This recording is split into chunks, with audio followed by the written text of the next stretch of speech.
This book is about a naturally occurring pattern, a way of thinking, acting, and communicating that gives some leaders the ability to inspire those around them.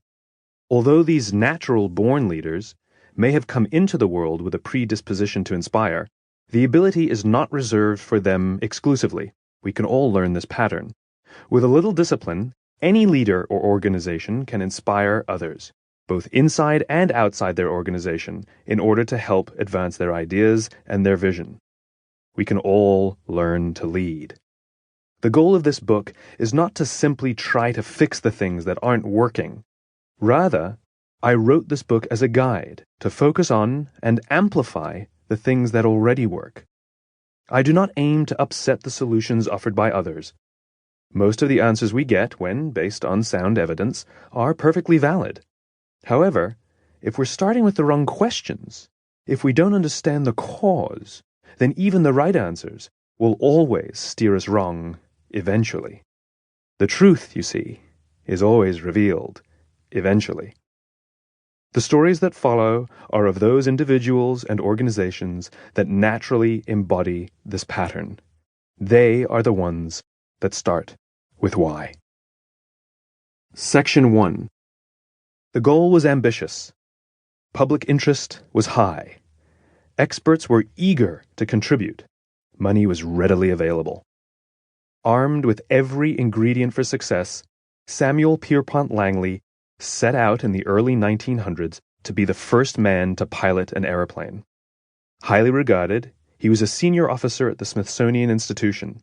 A mathematics professor who also had worked at Harvard, his friends included some of the most powerful men in government and business, including Andrew Carnegie and Alexander Graham Bell.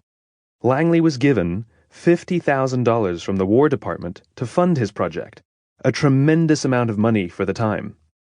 He pulled together the best minds of the day, a veritable dream team of talent and know-how. Langley and his team used the finest materials, and the press followed them everywhere. People all over the country were riveted to this story, waiting to read that he had achieved his goal. With the team he had gathered and ample resources, his success was guaranteed. Or was it? A few hundred miles away, Wilbur and Orville Wright were working on their own flying machine. Their passion to fly was so intense that it inspired the enthusiasm and commitment of a dedicated group in their hometown of Dayton, Ohio.